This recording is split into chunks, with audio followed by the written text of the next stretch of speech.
तो इस इटली के यूनिफिकेशन के अंदर मैंने आपको बहुत सारी चीज़ें बताई थी। मैंने कारण बताया था कि इटली को यूनिफाइड कराने के कारण क्या थे, क्यों इसकी ज़रूरत पड़ी। पहला कारण मैंने ये बताया था कि यहाँ पे इटली के अंदर बहुत सारी बाउंड्रीज़ के अंदर इटली डिवाइडेड था, ठीक है। जैसे बाउंड्रीज़ की अगर हम लोग बात करें, कुछ पे फ्रांस ने कहीं ना कहीं कैप्चर करके रखा था, कुछ पे ऑस्ट्रिया ने कैप्चर करके रखा हुआ था, ठीक है। और बची कुछ बाउंड्री किसके पास में थी, वो थी पोप या चर्च, या हम लोग क्लर्जी कहते हैं, ठीक। तो इन लोगों के पास में ये तमाम बाउंड्रीज हुआ करती थी। तो ये डिफरेंट डिफरेंट डिवीज़न था जिसमें इटली पूरी तरीके से इधर उधर बटा हुआ था, ठीक है। तो इटली को यूनिफाई करने के लिए बहुत सारे लोग आए थे, उनमें से मैंने कुछ लोगों की बातें भी की थी आपको, ठीक। फिलहाल उसके ऊपर चलेंगे। दूसरा कारण क्या था इसके पीछे, एज ऑफ रिवॉल्यूशन भी क्योंकि चल रही थी। एज ऑफ रिवॉल्यूशन की बात हम लोग ने कब से कब तक की थी, 1830 से लेकर 1848 तक ये एज ऑफ रिवॉल्यूशन था, ठीक है। क्रांति का काल जिसको हम लोग कहते हैं। एज ऑफ रिवॉल्यूशन ने भी इटली के लोगों के अंदर कहीं ना कहीं ये चीज़ें ला के भर दी कि हमको भी यूनिफाइड होने की ज़रूरत है। जब पूरा यूरोप यूनिफाइड हो रहा है, वहाँ पे राष्ट्रवाद डेवलप हो रहा है, तो हम क्यों अलग रहे, तो हमको भी यूनिफिकेशन चाहिए। तो ये इटली का यूनिफिकेशन या जर्मनी का यूनिफिकेशन बोला जाता है कि मिड 19th सेंचुरी का सबसे बड़ा उस समय का मूवमेंट या रिवॉल्यूशन रहा, ठीक है। क्योंकि ये मिड 19th सेंचुरी चल रही है, 1858 1850s के बाद की जितनी भी बातें चल रही है, ठीक। तो ये वही एज ऑफ रिवॉल्यूशन भी इस समय में चल रहा था, ये भी एक कारण था, ठीक है। पर्सनैलिटीज की भी बातें कर लो। कुछ ऐसे लोग भी आए जिन्होंने ये रियलाइज कराया लोगों को कि इटली का यूनिफिकेशन क्यों जरूरी है। उनमें सबसे पहला कल मैंने नाम लिया था, वो था जिसेप मेज़ेनी।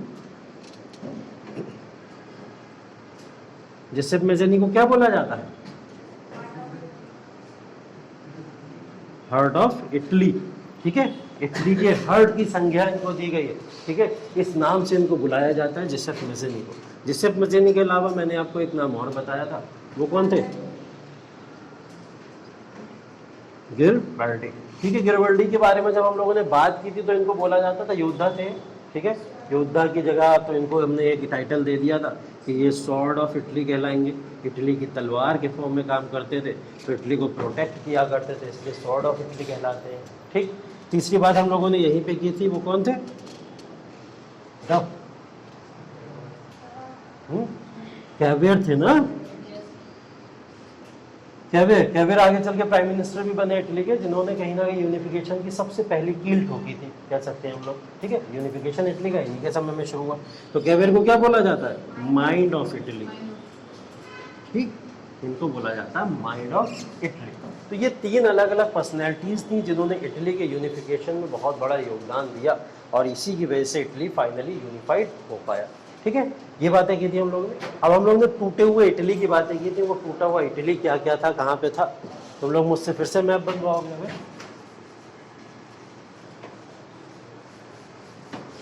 बिना मैप के तो समझ आएगा नहीं।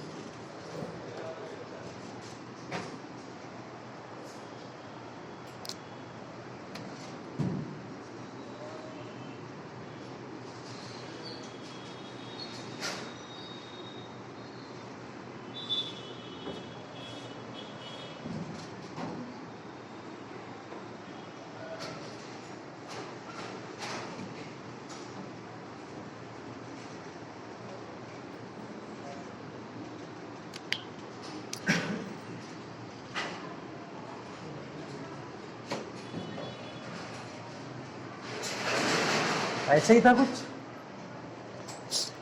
देखो सेम तो नहीं बनेगा, ऑब्वियस की बात है, ज़्यादा कल बनाना। हाँ, कुछ वैसा बन जरूर जाएगा जिससे बाउंड्रीज आपके डिवीज़न हो जाएंगे, ठीक। यहाँ पे एक जगह छोटी सी और है,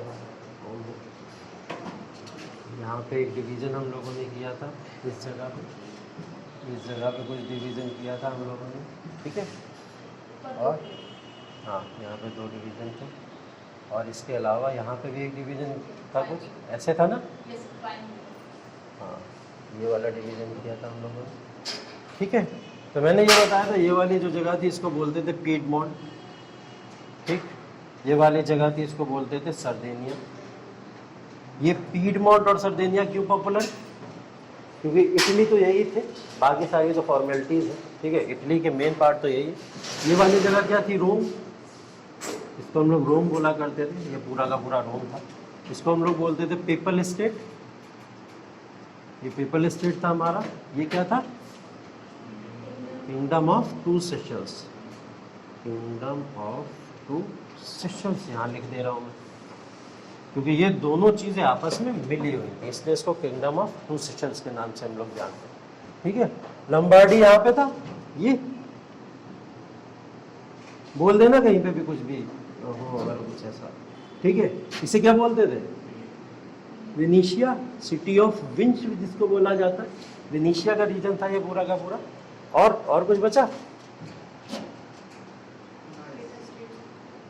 ये दो पार्ट में और डिवाइड था ना? हाँ, नाइस तो ये रीजन था ना नीचे वाला, यहाँ पे नाइस था, और यहाँ पे क्या था ऊपर? ये कौन सा रीजन था? सेवॉय। ठीक है, नाइस और सेवॉय। बीच में मेडोना एडोना रह गया कुछ?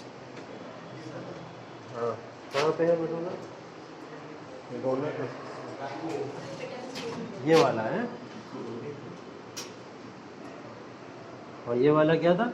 टुस्कैनी। बस, और कुछ बचा? यही था लगभग। ठीक है, कोई और स्टेट तो हम लोग ने बात की नहीं थी। तो ये था इटली का यूनिफिकेशन का मैप पूरा, जिसके अंदर हम लोग इटली के यूनिफिकेशन की बातें कर रहे थे। ठीक है, देखो लाइनें लकीरें इधर उधर जा सकती हैं, उसका ध्यान रख लेना अपने हिसाब से। ठीक है, क्योंकि मैं मानचित्र विश्लेषक नहीं हूँ। तो यहाँ पे क्या हुआ था, इस यूनिफिकेशन की जब हम लोग बात कर रहे थे तो हमने कुछ और बातें भी की थी। हमने कहा था कि 3 स्टेट जो बड़ी बड़ी थी उनकी बात, जैसे हम लोग ने बोला, एक तो फ्रांस है यहाँ पे, एक ऑस्ट्रिया है यहाँ पे, और तीसरी पीपल स्टेट की अगर हम लोग बात करें तो क्लर्जी है। और क्लर्जी भी किसके कंट्रोल में रहता था? फ्रांस के, ऑस्ट्रिया के और स्पेन के। ठीक है, रीजन क्या था? भाई भाई। ठीक, भाई भाई क्यों? क्योंकि दोनों कैथोलिक मत के थे, दोनों आपस में कैथोलिक या कैथोलिक मत को ही माना करते थे। इन लोगों में प्रोटेस्टेंट कोई नहीं था। पावर जी किसके हाथों में थी? वो किसके हाथों में थी? वो पूरी की पूरी क्लर्जी के हाथों में। अगर यहाँ की पावर है तो डायरेक्टली पावर किसके हाथों में? फ्रांस, ऑस्ट्रिया, स्पेन के हाथों में, क्योंकि रिलीजियस वे में दोनों एक ही थे। ठीक है, तो कैथोलिक वे में लगभग सेम ही। तो हमने ये बोला कि ये वाली पावर तो चलो भाई क्लर्जी के पास में चली गई। किंगडम ऑफ टू सेशल्स किसके हाथों में थी? हमने बोला बर्बन डायनेस्टी के जो लोग थे, वो बर्बन डायनेस्टी के लोग इस किंगडम ऑफ टू सेशल्स को कंट्रोल किए थे। बर्बन डायनेस्टी कहाँ थी? फ्रांस के अंदर। क्योंकि ये फ्रांस के अंदर थी, इसीलिए हम लोग इसको यहाँ पे फ्रांस का ही कंट्रोल या अधिकार मानते हैं। ठीक है, इसके अलावा हम लोग ने बोला ये पीडमोंट और ये सर्दिनिया, ये तो दोनों के दोनों किसके पार्ट थे? यही तो इटली था, सिर्फ और सिर्फ यही इटली था हमारे पास में। ठीक, उसके अलावा क्या बचा हमारे पास में? अब बचा ये मेडोना बचा है, टुस्कैनी बचा है, लैम्बोर्डी बचा है, और ये वेनिशिया बचा है। ये सारे के सारे किसके पार्ट है? ऑस्ट्रिया के पार्ट। ये ऑस्ट्रिया एम्पायर के पार्ट थे सारे के सारे, जितने भी मैंने रेड से मार्क किए हैं यहाँ पे। ठीक है, ये ऑस्ट्रिया एम्पायर के पार्ट हुआ करते थे, क्योंकि ऑस्ट्रिया एम्पायर, ये पूरा का पूरा एम्पायर कौन सा था यहाँ पे? ऑस्ट्रिया था। ये पूरा का पूरा रीजन यहाँ पे कौन सा पड़ता है? फ्रांस पड़ता है। और ये ऊपर का रीजन कौन सा पड़ता है? जर्मनी, एंड नीचे आ जाओ तो स्विट्जरलैंड। ठीक, तो ये पूरा का पूरा मैप के अगर अकॉर्डिंग देखें हम लोग तो ये तमाम रीजन ऐसे पड़ते हैं। ठीक है, चलिए, तो हम लोग ने कुछ क्रोनोलॉजीज की बात करना शुरू करी थी। वो क्रोनोलॉजी कहाँ से शुरू हुई थी? 1797 से। 1797 से। 1797 में सबसे पहले क्या हुआ था? नेपोलियन बोनापार्ट, नाम सुना है हम लोग, पीछे पढ़ के आ चुके। तो नेपोलियन बोनापार्ट ने यहाँ पे क्या करा था कि ये जितनी भी बाउंड्रीज हैं, खास करके इटली, क्योंकि उसको साम्राज्यवाद का पिता बोला जाता है। ठीक है, उसने क्या करा था? इंपीरियलिज्म की पॉलिसी को अपनाना शुरू किया, और उसी इंपीरियलिज्म की पॉलिसी के थ्रू उसने 1797 इटली के बहुत सारे पार्ट जो आपको फ्रांस की कंट्रोल में दिख रहे हैं, वो सारे के सारे इसने कैप्चर कर लिए। तो इटली ये टूट के फ्रांस में कैसे चला गया था? इसी समय से चला गया था, क्योंकि हम लोग अगर थोड़ा बैकग्राउंड की बातें करें। ठीक है, तो 1797 में अगर हम लोग यहाँ पे कुछ बात करना चाहें तो वो किसकी होनी चाहिए? नेपोलियन की होनी चाहिए, क्योंकि नेपोलियन का एनेक्सेशन यहाँ पे एक इसेंशियल स्टेप था, जिसके बाद में इटली टूटा था। ठीक है, और इटली इस पावर के साथ में चला गया था। 1797 के बाद में 1815, ठीक, 1815 में हुआ बैटल ऑफ वाटरलू। वाटरलू का युद्ध हुआ था। वाटरलू के युद्ध के अंदर बोला गया कि नेपोलियन जो थे वो गए, हार गए मतलब। ठीक है, और जैसे ये हारे, इसके बाद में क्या हुआ? वेना कॉन्फ्रेंस हुई या वेना कांग्रेस समिट हुई है। और इस वेना कांग्रेस समिट में 2 डील्स क्या क्या हुई थी?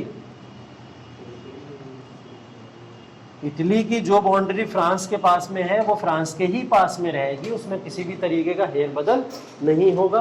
ठीक। दूसरी चीज क्या हुई थी, रिवोल्यूशनरीज, रिवोल्यूशनरीज को सप्रेस करा जाएगा लगातार अगर वो कहीं पे भी उठेंगे, तो ये चीज अलाउ नहीं थी, तो रिवोल्यूशनरीज को सप्रेस करने की बातें चल रही थी यहाँ। ठीक। 1815 में ये पढ़ा आप लोगों ने। 1815 के बाद में 1821 आया, 21 ही तो आया ना। 21 में क्या हुआ, लिबरल रिवोल्यूशनरीज। यहाँ पे लिबरल रिवोल्यूशनरीज का एक ग्रुप खड़ा हो जाता है, ठीक है, और वो लिबरल रिवोल्यूशनरीज जो होते हैं वो डिमांड क्या करना शुरू कर देते हैं, कॉन्स्टिट्यूशन की डिमांड करना शुरू कर देते हैं। वो कहते हैं हमारा इटली का भी एक कॉन्स्टिट्यूशन होना चाहिए, और कॉन्स्टिट्यूशन की डिमांड डायरेक्टली किंग को इफेक्ट करेगी, ये बात किंग को भी पता थी, राजा को वहाँ की पता थी। तो राजा क्या नहीं चाहता था कि लिबरल रिवोल्यूशनरी किसी भी तरीके से उठे, तो लिबरल रिवोल्यूशनरीज को दबाने के लिए उसने सहयोग किसका लिया, फ्रांस का लिया, ऑस्ट्रिया का लिया, और किसी भी तरीके से इस 1821 के लिबरेशन को यहाँ पे दबा दिया। ठीक है, तो 1821 का लिबरेशन जो छोटा मोटा उठा यहाँ पे, वो लिबरेशन भी यहाँ पे दबा दिया गया। 1821 के बाद 1831 क्या हुआ, 1831 में कौन सा रिवोल्ट, रिवॉल्यूशन यहाँ पे हुआ। और रिवॉल्यूशन जब यहाँ पे हुआ तो मैंने बहुत बड़े बड़े कुछ नाम आपको बताए थे उस समय, जैसे मेज़िनी और गारिबल्डी के नाम यहाँ पे भी हम लोग ने लिखे थे। तो मेज़िनी और गारिबल्डी के अंडर में यहाँ पे एक बहुत बड़ा रिवॉल्यूशन क्रिएट हुआ, और उस रिवॉल्यूशन ने क्या करा, यहाँ पे स्टेट की डिमांड को करना शुरू कर दिया कि हमको सेपरेशन चाहिए, हमको फ्रीडम चाहिए, ये सब चीज़ों को करना यहाँ पे शुरू कर दिया। तो जब यहाँ पे इस चीज़ को शुरू कर दिया गया तो ये रिवॉल्यूशन कहलाएगा, और जब रिवॉल्यूशन उठेगा तो रिवॉल्यूशन दबेगा भी। ठीक है, अब यहाँ से रोल शुरू होता है किसका, बेसिकली मेज़िनी का और गारिबल्डी का। ठीक है, तो उन लोगों का रोल यहाँ से शुरू हुआ, इस रिवॉल्यूशन को बहुत स्ट्रॉन्ग रिवॉल्यूशन किया उन्होंने, और एक डिमांड और की थी कि वेना कांग्रेस के अंदर जो चीज़ें वहाँ पे हुई थी, उन कांग्रेस की चीज़ों को हम नहीं मानेंगे, ऐसी डिमांड करना यहीं से शुरू हो गया। ठीक है, तो ये सब चीज़ें यहाँ पे हुई। इसके बाद में क्या हुआ, 1831 का रिवॉल्यूशन सप्रेस कर दिया गया, सप्रेस हो गया। सप्रेस अगेन फिर वही पावर्स किंग के साथ में मिलकर कौन कर देगा, फ्रांस और ऑस्ट्रिया, क्योंकि फ्रांस ऑस्ट्रिया अपनी पावर को खोना नहीं चाहते, तो उन्होंने क्या करा, इसको यहाँ पे एंड कर दिया। 1831 का रिवॉल्यूशन एंड हुआ, इसका इम्पैक्ट क्या पड़ा, क्या बड़े बड़े लीडर्स यहाँ अरेस्ट हो गए थे, या आगे वाले में हुए, यहीं पे 33 में हुए, 1833। चलिए 1833 के अंदर क्या हुआ फिर जी, अभी यंग इटली बना ही नहीं था तो अरेस्ट कैसे हो जाते। यंग इटली का फॉर्मेशन, यंग इटली का फॉर्मेशन हुआ। यंग इटली का फॉर्मेशन करने वाले मेज़िनी ने इसका फॉर्मेशन किया, और मेज़िनी ने इसके फॉर्मेशन के साथ साथ में यंग यूरोप का भी फॉर्मेशन कर दिया, क्योंकि इटली के एकीकरण के साथ साथ में यूरोप के एकीकरण की भी ज़रूरत है, क्योंकि बार बार फ्रांस, ऑस्ट्रिया ऐसी कंट्रीज़, यूरोपियन कंट्रीज ही तो है जो दूसरी कंट्रीज़ को परेशान कर रही है, तो इनसे कहीं ना कहीं लोगों को छुटकारा चाहिए। इसी के लिए यहाँ पे एक लिबरेशन की यहाँ पे मुहिम उठी। यहीं पे 1833 के अंदर मेज़िनी को और गारिबल्डी को अरेस्ट करके एग्जाइल करके भेज दिया गया, जेल में भेज दिया गया। जेल में भेजने के बाद में इस पूरे आंदोलन को दबा दिया। ठीक है, 1833 का भी आंदोलन दबा दिया गया। उसके बाद फिर 1836 46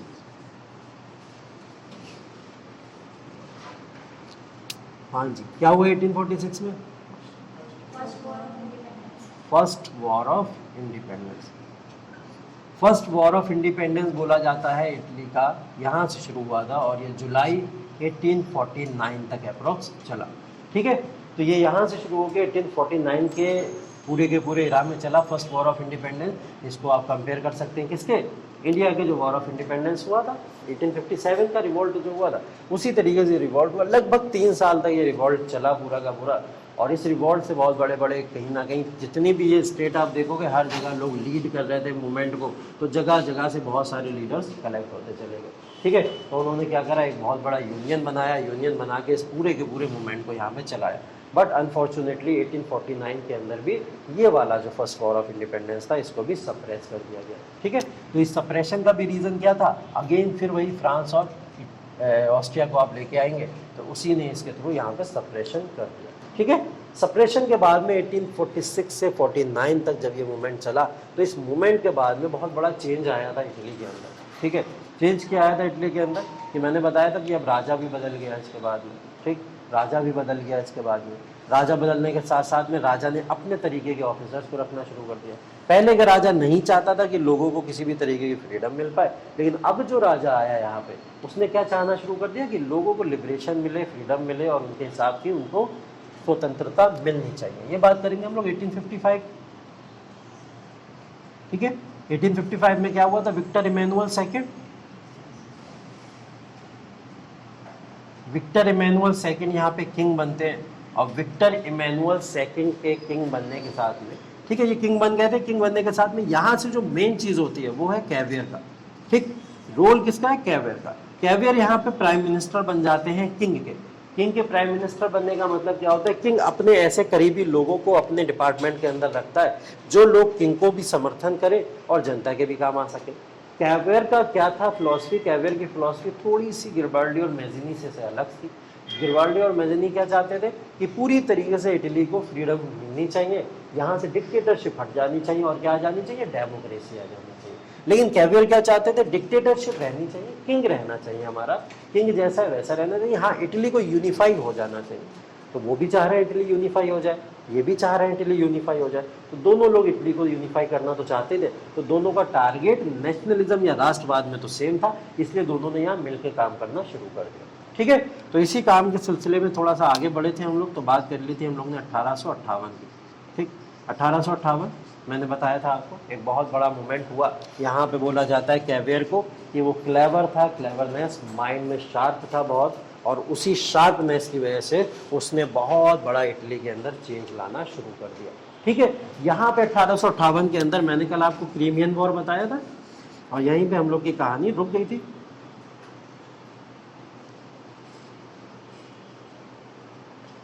ठीक है। क्रीमियन वॉर, ठीक है। तो क्रीमियन वॉर या क्रीमिया का युद्ध हुआ था 1858 के अंदर यहाँ पे। और जब क्रीमिया का युद्ध हुआ 1858 के अंदर, तो क्रीमिया को युद्ध को मैंने बताया था कि आपको कि यहाँ पे कौन कौन सी पावर्स थी, एक तो फ्रांस था और कौन था, रशिया, ठीक है, फ्रांस और रशिया। हुआ क्या था क्रीमिया वॉर के अंदर, देखो थोड़े से बैकग्राउंड पे और डिटेल में चलते हैं, कल ज़्यादा समय नहीं था इसलिए बात नहीं कर पाए। क्रीमिया वॉर के अंदर एक्चुअल में हुआ ये था कि क्रीमिया वॉर जब होने वाला था इसके दो कारण थे बड़े बड़े।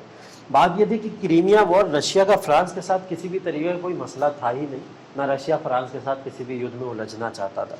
बात यहाँ पे हुई थी कि रशिया का प्रॉब्लम था ऑटोमन एम्पायर के साथ में, किसके साथ में, ऑटोमन एम्पायर के साथ में। तो रशिया उलझ गया था किससे, ऑटोमन एम्पायर से। तो वो ऑटोमन एम्पायर से कहीं ना कहीं उलझा हुआ था। एक्चुअल में ये वॉर जो था वो एक रिलीजियस वॉर था, जिससे वो ऑटोमन एम्पायर के मुस्लिम शासकों को हटा के रशियन एम्पायर की क्रिश्चियनिटी को वहाँ पे लाना चाहते थे, ठीक है। तो इस तरीके की चीज़ों को यहाँ पे होता, तो ये रिलीजियस वॉर की तरह यहाँ पे शुरू हुआ, जिसको क्रीमियन वॉर कहते हैं हम लोग। हुआ ये कि रशिया एक बहुत बड़ा पावर, कि आप लोग ने देखा कि जब हम लोग पर्शिया की बात करते हैं वो रशिया का एक पार्ट होता था। पर्शिया अलग ही अपने आप में कम से कम 8 बाउंड्रीज लेता था, 8 कंट्रीज, आज की जो डिफरेंट कंट्रीज है वो पर्शिया का पार्ट होती थी। तो सोचिए रशिया कितना बड़ा पार्ट होगा।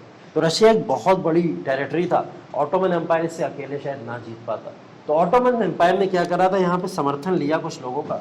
उन लोगों में जैसे आ गया ग्रेट ब्रिटेन, ग्रेट ब्रिटेन ने यहाँ पे आके समर्थन लिया। यहाँ पे मैं नाम लिख रहा हूँ Ottoman Empire, Ottoman Empire and Great Britain, ये दोनों लोग आ गए सपोर्ट करने, ठीक है। साथ ही साथ में क्या हुआ, अब फ्रांस कैसे कूद गया इस वॉर के अंदर, फ्रांस इसके अंदर ऐसे कूद गया, ये थे कैवियर, इनकी चालाकी की वजह से। मैंने कल आपको एक बात बताई थी कि कैवियर ने क्या बोला कि रशिया हमारे ऊपर कंट्रोल करना चाहता है, जैसे वो ऑटोमन को जीतेगा वो तुरंत कहाँ पे आएगा, इटली के ऊपर आएगा, और इटली की तमाम बाउंड्रीज जो आपके पास में है वो सारी बाउंड्रीज हमारे यहाँ से कैप्चर कर लेगा, ठीक है। तो ये बात फ्रांस के लोगों को समझ में आ गई। कौन है इस समय यहाँ पे, नेपोलियन थर्ड। कौन है, नेपोलियन थर्ड। राजा कौन है, नेपोलियन थर्ड, ठीक है। नेपोलियन बोनापार्ट पढ़ के आए हुए अभी आप लोग पीछे, अभी राजा कौन है, नेपोलियन थर्ड। तो नेपोलियन थर्ड को ये बात समझ में आ गई, बोले कि हाँ रशिया हमको नुकसान कर सकता है। और नेपोलियन थर्ड को ये बात भी पता थी कि ऑटोमन, ग्रेट ब्रिटेन जब साथ में है ही, और फ्रांस बहुत पावरफुल था उस समय, तो क्या हमारा थे।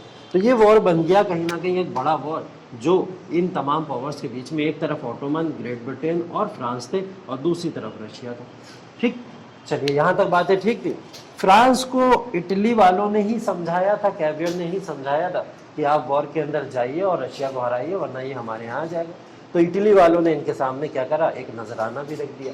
नजराने का मतलब क्या हुआ, एक गिफ्ट देने की कोशिश करें कि देखिए भाई, हम क्रीमियन वॉर में फ्रांस का पूरा सहयोग करेंगे, फ्रांस को आर्मी भी देंगे, अपने सोल्जर्स भी देंगे, जो चाहिए आपको हम देने के लिए तैयार हैं, ठीक है, लेकिन हमको क्या चाहिए, किंगडम ऑफ टू सिचुएशन, क्योंकि ये आपके कंट्रोल में, ये आप हमको दे दीजिए। अब किसको पता था कैवियर को इतनी बड़ी किंगडम तो ये हमको देगा नहीं, लेकिन इसके बदले में कुछ छोटी छोटी चीज़ें शायद मिल जाए हमें। तो इसका तो उसने पूरा पूरा ऑफर ठुकरा दिया, उसने बोला उसको छोड़ दो, हम तुमको नीस और सवॉय दे देंगे, ठीक है। तो नीस और सवॉय मिल गया यहाँ पे किसको, इटली को, ठीक है, पूरा कंट्रोल इसके ऊपर स्थापित हो गया। क्रीमियन वॉर का रिजल्ट ये हुआ कि यहाँ पे रशिया हार जाता है और इनकी कंबाइंड पावर जीत जाती है। तो ये पावर जीत जाती है ऑटोमन एम्पायर, फ्रांस और ग्रेट ब्रिटेन की, किसके विरुद्ध, रशिया के विरुद्ध। ये चेंज था यहाँ पे 1858 में, जैसी कि डील हुई थी, नीस और सेवॉय को अपनी चालाकी से कैवियर ने क्या करा, इटली के एक साम्राज्य में मिला लिया। तो ये क्या कहलाता है, इसीलिए फर्स्ट फेज कहलाता है इटली के यूनिफिकेशन का, ठीक है। तो इटली के यूनिफिकेशन की अगर हम लोग फर्स्ट फेज की बातें करें तो ये इटली के यूनिफिकेशन का फर्स्ट फेज है, जिस फेज के अंदर 1858 के अंदर क्रीमियन वॉर के बाद में इटली ने नीस और सेवॉय जैसी जगहों पे कंट्रोल स्थापित कर दिया, ठीक है। अब ये कंट्रोल जब यहाँ पे इसका हो गया, चलिए आगे देखो, अभी आप भी बातें करोगे ना आप लोग, तो बातें तो बहुत लंबी जाएंगी इटली के बारे में। जैसे अगर बातें करेंगे तो इटली के बाद में अब आप लोग देखोगे प्राइम मिनिस्टर जाके बने थे मसोलिनी की, नाम भी आप लोग ने सुना होगा, मसोलिनी का, ठीक है। तो मसोलिनी का भी लेना देना कैसा है, इटली से ही लेना देना था। अभी कल इलेक्शन हुआ है वहाँ पे, कल रिजल्ट आया है इटली का, पहली बार इटली में कोई महिला प्रधानमंत्री बनी है, बहुत इंपॉर्टेंट है, पहली बार कोई फीमेल वहाँ की प्राइम मिनिस्टर बनी है, कहाँ की, इटली की, ठीक। इंपॉर्टेंट पता क्यों है, इंपॉर्टेंट इसलिए भी है क्योंकि उसकी आइडियोलॉजी मेजोलिनी वाली है। कौन सी वाली है, मेजोलिनी वाली। मेजोलिनी कौन, मेजोलिनी वो पर्सन जिसने कम्युनिज्म को, कार्ल मार्क्स को, लेनिन को, स्टालिन को और तमाम ऐसी आइडियोलॉजी को आगे बढ़ाया था इटली के अंदर। तो मतलब तो कौन सा दौर लौट के आ रहा है, कम्युनिस्ट आइडियोलॉजी का दौर लौट के कहीं ना कहीं वापस शायद आ रहा है, क्योंकि उस आइडियोलॉजी के पर्सन वहाँ पे जीते। एक क्वेश्चन बन गया कल ही मेंस में आपके, क्या इटली के अंदर वापस से वो दौर आ रहा है जो मसोलिनी का दौर था, ठीक है, जो मैजिनी का दौर था, जो गैरबल्डी का दौर था, इन लोगों का दौर क्या वापस से वहाँ लौट के आ रहा है, ठीक है। क्योंकि इटली डेमोक्रेट हो चुका था बाद में पूरा, अगर आप इटली को इतिहास को पढ़ोगे तो इटली क्या हो चुका है, डेमोक्रेट हो चुका है। लेकिन वापस से वहाँ पे वो सब चीज़ें लौट के जब आ रही हैं तो इसका क्या मतलब है, क्रांति वहाँ पे फिर से हो सकता है स्टार्ट हो। वहाँ के प्रधानमंत्री का, उस आइडियोलॉजी के प्रधानमंत्री का बनना कहीं ना कहीं इस चीज़ को दर्शाता है। अब इंडिया के अंदर बाई चांस अगर उम्मीद करो, या हम लोग स्पेकुलेशन ही लगा सकते हैं कि सीपीआई जीत जाए यहाँ पे, communist party of India, communist party of India अगर भारत के अंदर जीत जाए तो सारी की सारी ideology, left wing right wing सब एक तरह, सिर्फ आइडियोलॉजी कौन सी यहाँ पे स्थापित हो जाएगी, कम्युनिस्ट आइडियोलॉजी। क्योंकि वो जब लिखेंगे तो वो कार्ल मार्क्स को लिखेंगे, पॉलिसीज़ को इम्प्लीमेंट करेंगे तो कार्ल मार्क्स की करेंगे, किसी करेंगे लेनिन की करेंगे, स्टालिन की करेंगे, फ्रेडरिक एंजल्स की करेंगे, ऐसे लोगों की आइडियोलॉजीज़ को यहाँ इम्प्लीमेंट करेंगे। तो देश का रवैया, कल्चर, संस्कृति सब बदलनी नहीं शुरू हो जाएगी क्या, ठीक है। तो वही चीज़ों को यहाँ पे थोड़ा सा ध्यान में रखने की ज़रूरत है कि इटली के अंदर ये सब चीज़ें, क्योंकि इटली का यूनिफिकेशन चल रहा था, कल ही इलेक्शन हुआ है, इसलिए अब और इम्पोर्टेंट समझना आप लोग को, ये सब चीज़ें ज़रूरी है, क्योंकि इटली की राजनीति आपके लिए इम्पोर्टेंट हो जाती है, ठीक है। पहली बार कोई महिला चुनी गई है, तो यूपीएससी आप पता है कोई वन लाइनर फैक्ट तो पूछता नहीं है कि ये पूछ ले पहली महिला कौन चुनी गई है या क्यों चुनी गई, कुछ नहीं पूछेगा आपसे, सीधे कॉजेज, रीजन, सिग्निफिकेंसेस, फीचर्स या उसके बैकग्राउंड के ऊपर बात कर लेगा, ठीक है। क्वेश्चन लिखने को आ जाए कोई बड़ी बात नहीं है इससे रिलेटेड। अभी तक इटली के यूनिफिकेशन में पिछले 7-8 सालों से कोई क्वेश्चन लिखने को आया भी नहीं है, ठीक है। तो जर्मनी इटली के यूनिफिकेशन में हो सकता है क्वेश्चन लिखने को आ जाए, ठीक। चलिए, तो ये क्रीमियन वॉर के अंदर 1858 में जीतते ही फर्स्ट फेज इनका कंप्लीट हुआ 1858 के अंदर, ठीक है। 1858 से 59 तक ये वॉर चला था एक्चुअल में, और 59 में ये टेरिटरीज इनके कंट्रोल में आ गई, ठीक। 59 में ही कंट्रोल में आई थी, और ज़्यादा समय गुजरा नहीं, ज़्यादा समय गुजरा नहीं, वापस से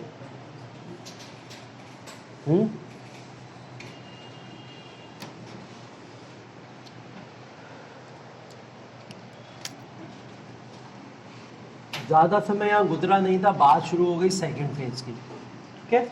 ज़्यादा समय नहीं गुजरा, बात किसकी शुरू हो गई, सेकंड फेज की यहाँ पे बात शुरू हो गई।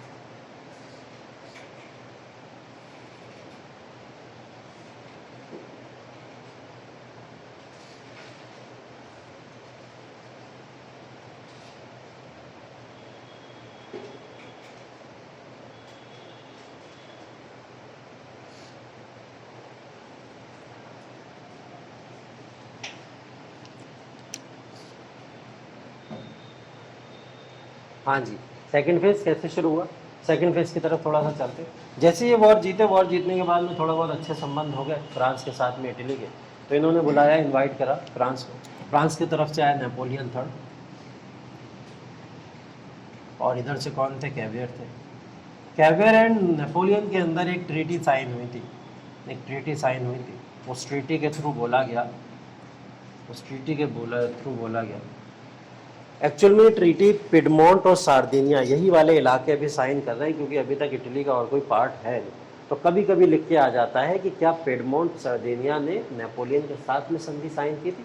तो हाँ, इटली को हम क्या समझ रहे हैं यहाँ पे, इटली को अगर हम लोग समझ रहे हैं तो वो क्या समझ रहे हैं, वो हम लोग पिडमोंट और सार्दिनिया ही समझ रहे हैं 1858 से पहले। पहले उससे पहले इटली अभी कुछ नहीं है, सिर्फ 2 स्टेट को ही इटली बोला जा रहा है। ठीक है, तो यहाँ पे एक ट्रीटी साइन हुई थी, इस ट्रीटी का नाम लिख लीजिए, ट्रीटी ऑफ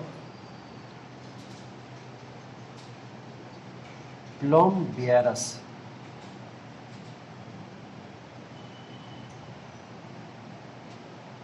प्लोम्बियरस, ट्रीटी ऑफ प्लोम्बियरस, ठीक है, ट्रीटी ऑफ प्लोम्बियरस।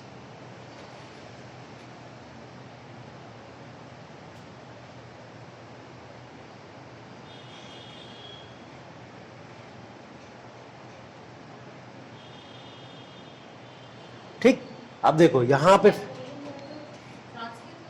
क्या चीज, नेपोलियन, हाँ फ्रांस का, फ्रांस, फ्रांस, ये फ्रांस।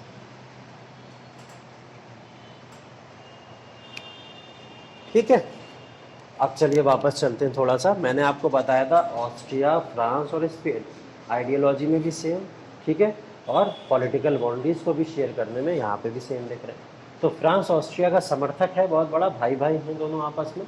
तो फ्रांस कभी ऑस्ट्रिया के अगेंस्ट में जा सकता है क्या, नहीं जा सकता। इतनी पूरी राजनीति देखने के बाद तो हमें यही समझ आ रहा है कि फ्रांस ऑस्ट्रिया के अगेंस्ट में तो नहीं जाएगा, किसी भी हाल में नहीं जाएगा। लेकिन फ्रांस ऑस्ट्रिया के अगेंस्ट में जाएगा नहीं जब तक, तब तक इटली का यूनिफिकेशन नहीं हो पाएगा। ठीक है, ये बात कैवियर को बहुत अच्छे से पता थी। तो कैवियर ने इनवाइट किया नेपोलियन थर्ड को, इनके साथ में एक ट्रीटी ऑफ प्लोम्बेरस साइन थी, और ट्रीटी ऑफ प्लोम्बेरस के अंदर इन्होंने एक झांसा दिया इन्हें, बहुत अच्छा वाला। वो झांसा ये था कि फ्रांस ने हमको जो बाउंड्रीज दी थी, किस समय में, इस समय में क्रीमियन वॉर के दौरान कौन कौन सी बाउंड्री दी थी, नीस की बाउंड्री और सेवॉय की बाउंड्री। बोले हम ये बाउंड्री का अधिग्रहण वापस आपको दे देंगे। किसको दे देंगे, फ्रांस को दे देंगे। फ्रांस वापस से नीस और सेवॉय ले सकता है। नेपोलियन खुश हो गए, वो बोले अरे वाह, मतलब हमारा क्रीमियन वॉर में कुछ गया ही नहीं, सब कुछ वापस से मिल जाएगा हमें। तो बोले हाँ हम आपको वापस दे देंगे, लेकिन हमारी एक शर्त है। ठीक, कैवियर ने उनके सामने एक शर्त रखी ट्रीटी ऑफ प्लोम्बेरस में। बोले कि आपका भाई है कौन, ऑस्ट्रिया, और हम करने वाले हैं ऑस्ट्रिया पे अटैक। ठीक है, हम करने वाले हैं ऑस्ट्रिया पे अटैक, और जब हम ऑस्ट्रिया पे अटैक करेंगे तो बस आप खामोश रहना, बीच में बोलना मत। ठीक, सिर्फ इतनी सी डिमांड करी उसने। किसने, कैवियर ने। कैवियर ने बोला बस बीच में मत बोलना, और अटैक हम करेंगे, हमको कोई आपकी आर्मी नहीं चाहिए, कोई फोर्स नहीं चाहिए, कुछ भी नहीं चाहिए, लेकिन हाँ जब ऑस्ट्रिया से हमारा वॉर हो तो आप बीच में बिल्कुल भी मत बोलना। ठीक, तो ये बोला चलो भाई ठीक है, डिप्लोमेटिक रिलेशन ये भी देखने भी पड़ेंगे जब हमको इतनी बड़ी बड़ी टेरिटरी मिल रही है। ठीक है, ऑस्ट्रिया को यहाँ पे थोड़ा सा कुर्बानी दे देते, तो ऑस्ट्रिया खुद निपटे, इतना पावरफुल है, तो उसे भी लगा फ्रांस को उस समय पावरफुल है, खुद निपट लेगा। ठीक है, लेकिन कैवियर को यहाँ पे बहुत अच्छे से ये सब चीज़ें पता थी कि मैं पूरे के पूरे ऑस्ट्रिया पे तो अटैक करने नहीं वाला हूँ, मुझे तो कुछ हिस्सा चाहिए। तो कुछ हिस्से के लिए उन्होंने यहाँ पे रणनीति बनाई। तो इस ट्रीटी के अंदर सिग्नेचर क्या हुए थे, सिग्नेचर यही हुए थे कि फ्रांस जो होगा will not support Austria if Italy attacked on Austria। अगर इटली ऑस्ट्रिया पे अटैक करेगा तो फ्रांस किसी भी तरीके का कोई सहयोग नहीं करेगा। ठीक है, उसके बदले में उनको क्या क्या मिल जाएगा, नीस मिल जाएगा और सेवॉय मिल जाएगा। चलो ये बात तो ट्रीटी में हो गई फाइनल। ठीक है, देखिए हम लोग सेकंड फेज की बातें कर रहे हैं, और ये चालाकी देखिए आप कैवियर की कि किस तरीके से कैवियर की चालाकी की वजह से इटली का यूनिफिकेशन होता चला जा रहा है। ठीक है, तो ये चालाकी खेली इन्होंने। इसके बाद में ट्रीटी हुई, ट्रीटी के बाद ही जैसी ट्रीटी हुई तुरंत ही 1860 के अंदर इन्होंने अटैक कर दिया। किसके ऊपर कर दिया, ऑस्ट्रिया के ऊपर अटैक माना जाता है। ये एक्चुअल में ये अटैक क्या था, इन्होंने बोला कि हम अटैक करेंगे ऑस्ट्रिया के ऊपर, और इन्होंने करा कहाँ पे अटैक, लैम्बॉर्डी के ऊपर। कहाँ पे, लैम्बॉर्डी। लैम्बॉर्डी किसके कंट्रोल में है, ऑस्ट्रिया के कंट्रोल में है। लाल वाले सब बताए थे मैंने, सब ऑस्ट्रिया के कंट्रोल में, ठीक है। तो लैम्बॉर्डी किसके कंट्रोल में है, ऑस्ट्रिया के कंट्रोल में। तो इन्होंने क्या करा, सबसे पहले बोले ना इधर जाओ ना उधर जाओ, कुछ ना करो, पिडमोंट हमारे पास में, सरदिनिया हमारे पास में, पहले ये वाली लाइन खींच लेते हैं, ठीक है। तो इन्होंने सबसे पहले लैम्बॉर्डी पे अटैक करा। लैम्बॉर्डी को छीनना इटली के लिए उस समय बड़ी बात थी नहीं, क्योंकि इटली के बाद में सरदिनिया, पिडमोंट जैसी बड़ी पावर भी थी, और साथ ही साथ में फ्रांस अब कोई सपोर्ट भी ऑस्ट्रिया को नहीं करता, ठीक है। यहाँ पे क्या हुआ, इन्होंने करा ऑस्ट्रिया पे अटैक, और ऑस्ट्रिया पे अटैक होते ही लैम्बॉर्डी हो गया फ्री, और किसके पास आ गया, इटली के पास में आ गया। तो इसी को हम लोग क्या बोलते हैं, सेकंड फेज, ठीक। सेकंड फेज के अंदर कब हुआ, 1860 के अंदर इन्होंने ऑस्ट्रिया पे अटैक किया, अटैक करके लैम्बॉर्डी कैप्चर कर लिया। लैम्बॉर्डी कैप्चर करते ही एक और बहुत बड़ा चेंज हुआ, लैम्बॉर्डी के कैप्चर करने के बाद ही मेडोना के अंदर मैंने बताया था एक क्रांति उठ चुकी थी बहुत पहले, वो इटली के साथ जुड़ना चाहते थे, ठीक है, जुड़ना चाहते थे। इसी के साथ साथ में टुस्कानी, मोडेना और टुस्कैनी दोनों में रिफरेंडम करा दिया गया। रिफरेंडम का मतलब क्या होता है, जनमत संग्रह, ठीक है। तुरंत मौका देखा कैवर ने, और कैवर ने मौका देख के क्या करा, यहाँ पे जनमत संग्रह करा दिया, और इस जनमत संग्रह में पूछा गया लोगों से कि भाई किसकी तरफ रहना चाहते हो, सारा वोट आ गया इटली को। तो इन्होंने क्या बोला, हम इटली के साथ रहना चाहते हैं, ऑस्ट्रिया इसमें कुछ नहीं कर पाया, ठीक। तो यहाँ से लैम्बॉर्डी गया, यहाँ से मेडोना गया, और यहाँ से टुस्कैनी गया, गए सब सारे पार्ट चले गए।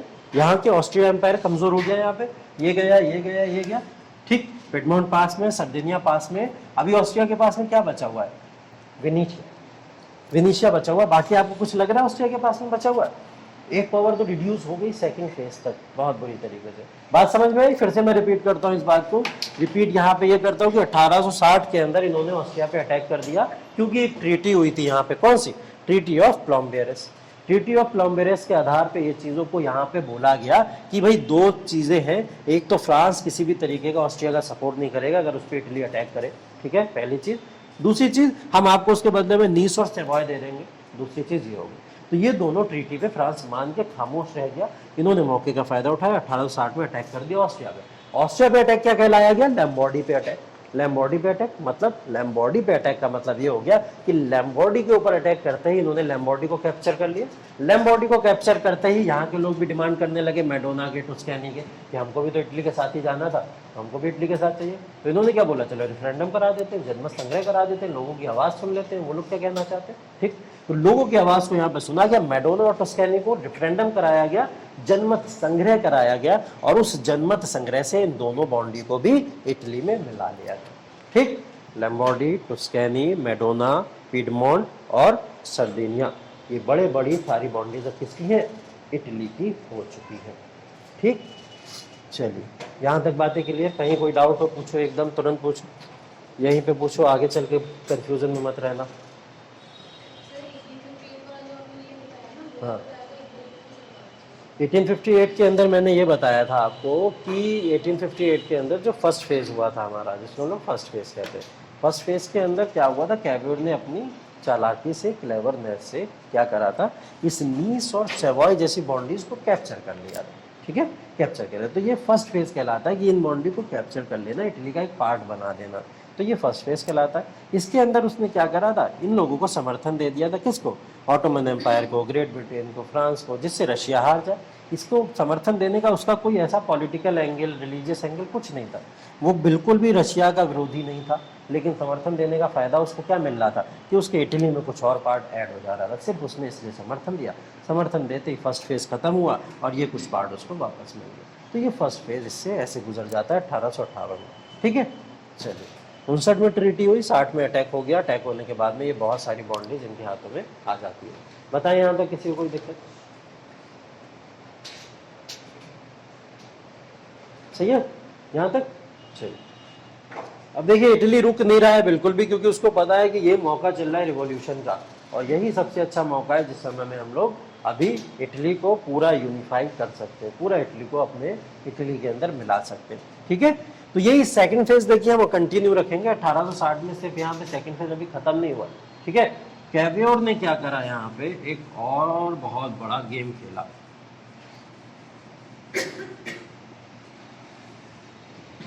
कैवियोर ने यहाँ पे एक और बहुत बड़ा गेम खेला। उस गेम को कहा जाता है कि इसने इनवाइट किया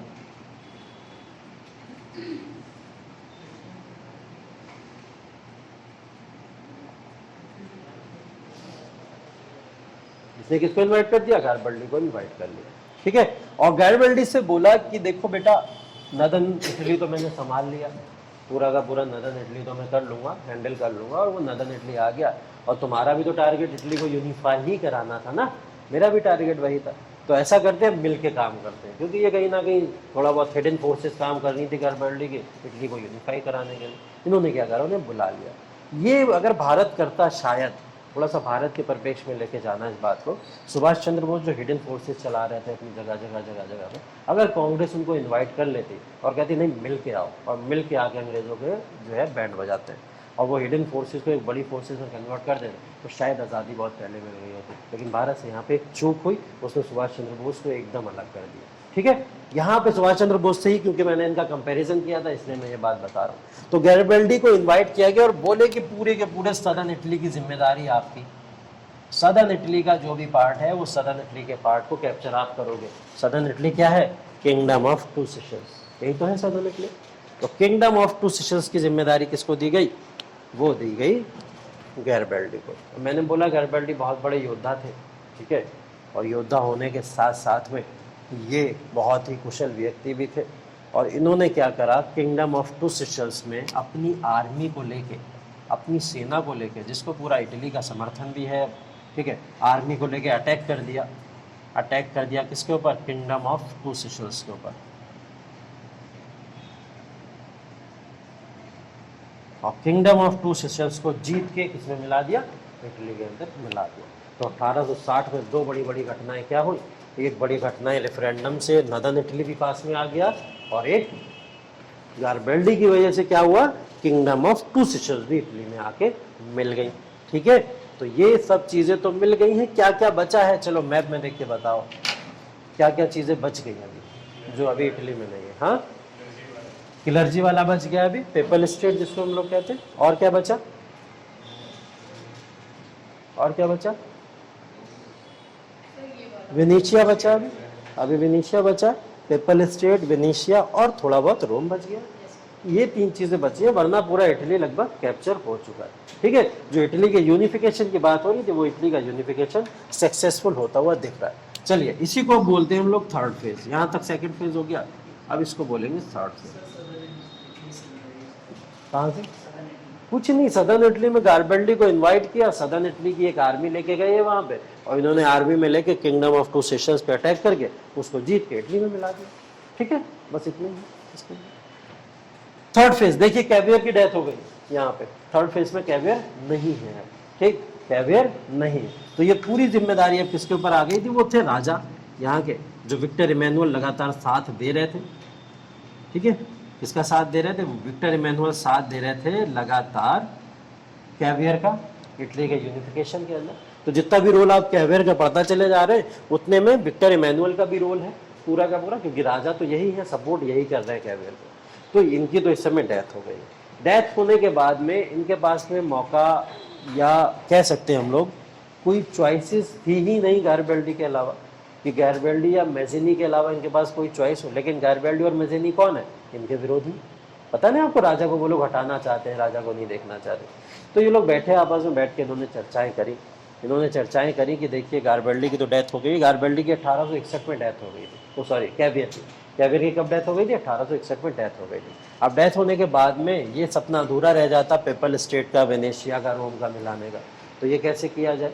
तो इन्होंने क्या करा, इमैनुअल ने यहाँ पे इनवाइट करा इन दोनों को, मैज़िनी को भी बुलाया और गैरिबल्डी को भी बुलाया, और इन दोनों को बोल के बोला कि देखिए हमको चाहिए पूरा इटली को पहले यूनिफाई कर लेते, उसके बाद देखेंगे आप लोग मुझे हटाना चाहते, नहीं हटाना चाहते, रखना चाहते, नहीं रखना चाहते, पहले इटली को कम से कम यूनिफाई कर ले, ठीक है।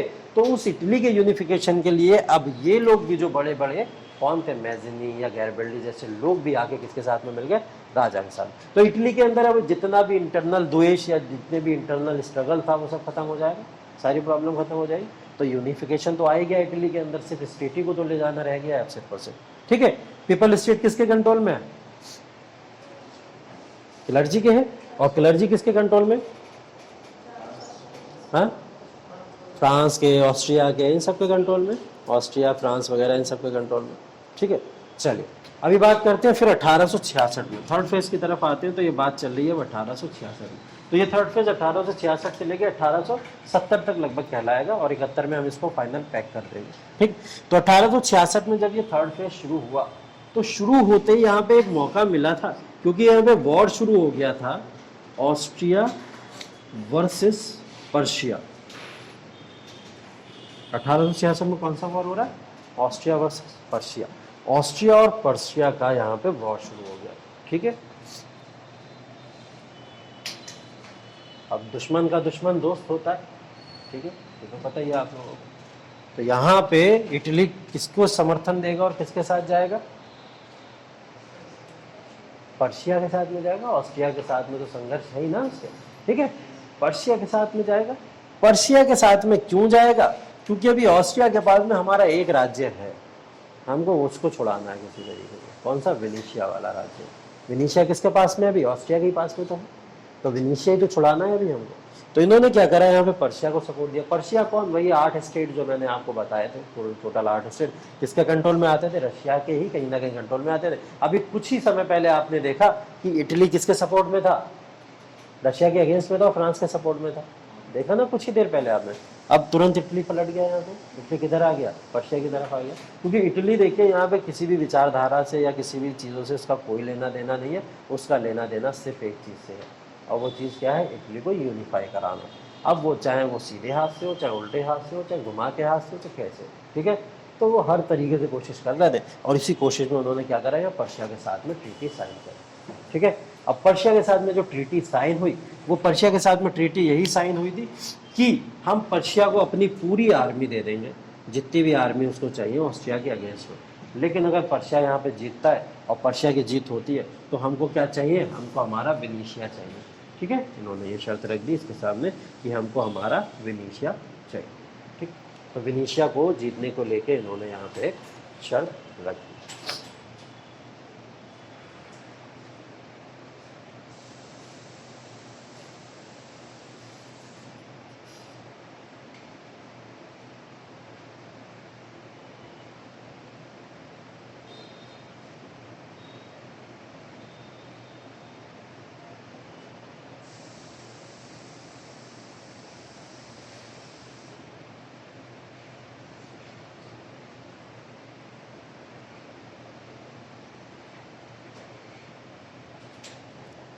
ठीक है, बताओ भाई क्या हो जाएगा फिर? कौन जीत जाएगा? ऑस्ट्रिया जीत जाएगा। ऑस्ट्रिया जीत जाएगा यहाँ पे। जैसे ही ऑस्ट्रिया जीता, यहाँ पे देखिए जितनी भी आर्मी की मैं यहाँ पे बातें कर रहा हूँ, ये आर्मी कमांडर कौन है? गैरिबल्डी है ना इस समय। किसकी तरफ से? इटली की तरफ से।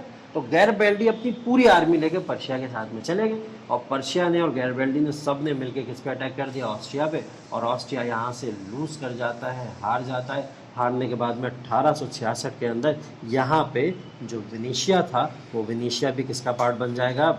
इटली का पार्ट बन जाएगा। ठीक, तो वेनेशिया भी अब इटली का पार्ट बन चुका था। बचा क्या? पेपल स्टेट बच गया और रोम बच गया। ठीक है, मैंने ये बताया कि 1866 में एक वॉर छिड़ गया था ऑस्ट्रिया और पर्शिया का। ठीक है, ऑस्ट्रिया और पर्शिया का जब ये वॉर छिड़ गया, तो इस वॉर में इटली के पास में एक मौका था अपने स्टेट को वापस लेना, क्योंकि वो स्टेट किसके पास में? ऑस्ट्रिया के पास में। तो ऑस्ट्रिया के पास में वो स्टेट था, ऑस्ट्रिया से वो स्टेट लेने के लिए सपोर्ट किसको करेंगे? पर्शिया को। बोले हम पर्शिया को अपनी पूरी आर्मी देंगे। गैरिबल्डी अपनी पूरी की कमांडिंग सेना आर्मी लेके पहुंच गया पर्शिया के पास में। बोले हम आपको पूरी आर्मी देंगे, हमको बदले में क्या चाहिए? वेनेशिया चाहिए। ठीक है, तो वेनेशिया चाहिए। पर्शिया को क्या लेना देना वेनेशिया से? पर्शिया बोला ले लेना, जीत जाओगे तो ले लेना। ठीक है, तो हमें तो आर्मी मिल रही है, हम जीत जाएंगे हम। तो पर्शिया यहाँ पे जीत जाता है। जीत जाने के बाद में वेनेशिया को कैप्चर कर लिया जाता है, और वेनेशिया कैप्चर करके किसके पास में आ जाता है? इटली के पास में आ जाता है। ठीक है, तो ये वेनेशिया का जो रीजन था, ये भी सारा का सारा इटली के पास में आ गया। ठीक है, चलिए ये सब एक हो चुका है, सब एक।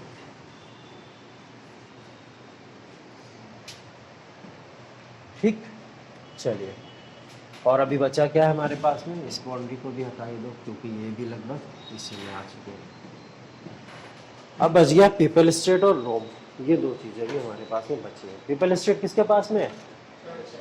हाँ, चर्च के पास में, चर्च क्लर्जी के पास में। क्लर्जी का मतलब फ्रांस का कंट्रोल और ऑस्ट्रिया का कंट्रोल, ठीक है। और उसमें भी सबसे ज़्यादा कंट्रोल ऑस्ट्रिया फ्रांस में किसका होगा? फ्रांस का। फ्रांस ज़्यादा पावरफुल था ना, क्योंकि फ्रांस का ज़्यादा कंट्रोल होगा। तो अब इनको किससे निपटना है? फ्रांस से निपटना है, ठीक है। फ्रांस ही सबसे अच्छा दोस्त। अब वापस आगे किससे निपटेंगे? फ्रांस से निपटेंगे, ठीक है। तो देखिए अपने यूनिफिकेशन के लिए इनके सामने जो भी आया, इन्होंने नहीं देखा कि इसने मेरे पीछे कभी मदद की थी, इसने मेरे ऊपर एहसान किया था, ये क्या, कुछ नहीं। बोले इटली का यूनिफिकेशन हमारे लिए सर्वोपरि है और वही आना चाहिए, ठीक है। चलिए अब देखिए ऑस्ट्रिया का जब पर्शिया के साथ में वॉर हुआ तो यहाँ तो ऑस्ट्रिया हार गया, यहाँ तो ऑस्ट्रिया हार गया। ये सब थर्ड फेज चल रहा है, ध्यान रखिएगा। 66 से लेकर 70 तक थर्ड फेज चलेगी। तो ये वॉर हुआ। अब आ गई 1870 की बात। 1870 के अंदर यहाँ पे वॉर हो गया फ्रांस वर्सेस पर्शिया। फ्रांस बहुत बढ़िया दोस्त है ऑस्ट्रिया का, तो फ्रांस उसका बदला लेने के लिए आगे बढ़ गया भाई, कि भाई हम बदला लेंगे ऑस्ट्रिया वालों से, ठीक है। तो फ्रांस और पर्शिया का यहाँ पे बदला लेने के, सॉरी पर्शिया का और ऑस्ट्रिया की लड़ाई में ऑस्ट्रिया की हार का बदला लेने के लिए फ्रांस आ गया है, ठीक है। फ्रांस को समर्थन किसका मिलेगा? ऑस्ट्रिया का तो मिलेगा, नो डाउट मिलेगा, ठीक है। तो अब यहाँ पे जो है इटली किसके साथ में जाएगा? फिर अगेन किससे लेना है उसको? फ्रांस से लेना है, तो उसके अगेंस्ट में ही जाएगा। किसके साथ में चला जाएगा? पर्शिया के साथ में चला जाएगा, ठीक है। देखिए उसने क्या करा, यहाँ पे फिर से एक ट्रीटी साइन करी, ठीक है। ट्रीटी साइन करी, हुआ ये कि जो पर्शिया का पूरा पार्ट था, इस पर्शिया के साथ में यहाँ पे एक ट्रीटी फिर से साइन हुई। और इस ट्रीटी के अंदर बोला गया जैसे जिस प्रकार हमने आपको लास्ट टाइम में मदद करी थी अपनी पूरी आर्मी भेज के, उसी तरीके से हम अपनी आर्मी भेज के आपकी फिर से मदद कर देंगे, ठीक है। तो इन्होंने बोला ठीक है भाई, अच्छी बात है अगर ऐसा हो जाता है। तो पर्शिया फिर से तैयार हो गया कि हमारी मदद करने के लिए। जब इटली वाले तैयार है, और इटली अभी बहुत बड़ी सेना बन चुकी है, आपको पता है, क्योंकि इटली का यूनिफिकेशन होते होते बहुत सारी चीज़ें हो चुकी है। इटली को देखो अब यहाँ पे जो समर्थन देना था, क्योंकि यहाँ पे फ्रांस के फॉर्म में अगर आपको हिडन फॉर्म में कुछ दिख रहा हो तो साथ में ऑस्ट्रिया भी दिखना चाहिए, क्योंकि फ्रांस और ऑस्ट्रिया एक दूसरे के समर्थक हुआ करते हैं, ठीक है। तो फ्रांस और ऑस्ट्रिया अगर आपको यहाँ पे दिख रहे हैं तो आपको ये बात पता है कि इनके हारते ही यहाँ पे अगर इनके वर्सेस में इटली होगा तो ये पीपल स्टेट इनके पास में आ सकता है, ठीक है। सीधा फॉर्मूला है, ठीक। अगर फ्रांस और ऑस्ट्रिया हारे और वो अगेंस्ट में इटली है अगर, तो इटली तो अपने स्टेट को छीनेगा ही ना इनसे, ये बात तो क्लियर है। तो इन्होंने क्या करा, इसीलिए पर्शिया को समर्थन दिया। और पर्शिया को समर्थन देने के बाद में इटली की फोर्स जो बोला जाता है गैरिबल्डी के समय में थी, वो बहुत स्ट्रॉन्ग सेना थी, उसके सामने बड़े बड़े ट्रूप्स हथियार डाल के चले जाते थे। यहाँ पे क्या करा, फ्रांस वॉर हारा नहीं, उसने अपने हथियार ही डाल दिए, ठीक है। फ्रांस वॉर हारा ही नहीं, वो क्या करा, उसने बैक स्टेप ले लिया। उसने बोला कि हम वॉर नहीं लड़ेंगे, और वॉर लड़ना भी नहीं हुआ उसका, हथियार डाल के चला गया। और ये 1870 का जो ये वॉर शुरू हुआ था इन दोनों के वर्सेस में, वो कहीं ना कहीं वॉर बीच में ही स्टॉप करना पड़ गया इसी 1817 में, क्योंकि यहाँ से बैक स्टेप किसने ले लिया? फ्रांस ने। क्यों ले लिया? क्योंकि हमने देखा कि अभी यहाँ पे इटली की सेना ने किस तरीके से ऑस्ट्रिया की मदद करके यहाँ पे ऑस्ट्रिया को हरवा दिया था। तो फ्रांस को अगेन फिर यही डर सताने लगा कि हम भी हारे, हमें भी हरा देगा ये, और हमारी तो इतना ज़्यादा सम्मान है पूरे समाज में, फ्रांस सबसे बड़ी स्टेट कहलाता है, और अगर इनसे हार गया तो क्या होगा, ठीक है। तो फ्रांस ने यहाँ जैसे हथियार डाले अपने, गैरिबल्डी खड़े हो गए बंदूक लेके, बोले हमको पेपल स्टेट दो, ठीक है, पेपल स्टेट हमारा चाहिए। उन्होंने बोला पेपल स्टेट तो क्लर्जी के पास में, क्लर्जी से जाके ले लो। बोले बस बीच में तो नहीं बोलोगे? तो बोले नहीं बोलेंगे, ठीक है। बोले बीच में तो नहीं बोलोगे? बोले नहीं बोलेंगे। बोले हाँ बोल दिए तो सोच लेना। तो ये पहुँचे क्लर्जी के पास में, बोले चुपचाप जा रहे हो या हथियार उठाए? ठीक। तो उन्होंने बोला ठीक है भाई चुपचाप जा रहे हैं, हाथ जोड़े इन लोग ने, और ये यहाँ से सब चले गए, ठीक है। तो क्लर्जी का रूल यहाँ से ख़त्म, और इस तरीके से इटली जो था ये पूरा का पूरा यूनिफाइड, यहाँ से यहाँ तक जो आप देखते हैं इसका यूनिफिकेशन हो गया, ठीक है। अब जब ये पूरा इटली यूनिफाई होगा तो ऑब्वियस सी बात है रोम क्यों बाहर रह जाएगा, ठीक है। रोम भी साथ ही साथ में चला आया, और 1871 के अंदर 70 तक ये चीज़ें हो गई सारी, और 1871 के अंदर रोम को क्या बना दिया गया? इटली का कैपिटल बना दिया गया। इटली की कैपिटल राजधानी 1871 में रोम को बनाते हुए पूरे इटली को एक कर दिया गया, और यहाँ से इटली का एकीकरण कंप्लीट हो जाता है, जो शुरू हुआ था कहीं एक स्ट्रगल के साथ में, और इटली यूनिफाइड हो जाता है, ठीक है। बाद में गैरिबल्डी का क्या हुआ, मैजिनी का क्या हुआ, कैवेर ने क्या किया, या इमैनुअल जो थे किंग थे यहाँ के, उन्होंने क्या किया, ये सब आपके सिलेबस का पार्ट कहीं से कहीं तक है नहीं, तो जितना आप लोग के लिए उपयोगी था वो उपयोगिता के आधार पे इटली को यूनिफाई करके हम लोग ने यहाँ तक खत्म कर लिया। ठीक है, इतनी ही स्टोरी सारी की सारी अपने माइंड में रखो, स्टेट्स माइंड में रखो, जगहें माइंड पे रखो, और वो फेजेस को माइंड में रखो। इसका एक चार्ट बना लो कि फर्स्ट फेज, सेकंड फेज और थर्ड फेज। इंपॉर्टेंट कैरेक्टर्स लिखो, इंपॉर्टेंट इवेंट्स लिखो, इंपॉर्टेंट कैरेक्टर्स लिखो, इंपॉर्टेंट इवेंट्स लिखो। उससे क्या होगा, तीनों फेज आपको क्लियर हो जाएंगे। ठीक है, मेजर 4 ही चीजें हुई इसके दौरान। पहला तो फर्स्ट वॉर ऑफ इंडिपेंडेंस हुआ 1846 से 49 वाला, उसके बाद में 3 फेज हो गए, फर्स्ट फेज, सेकंड फेज और थर्ड फेज।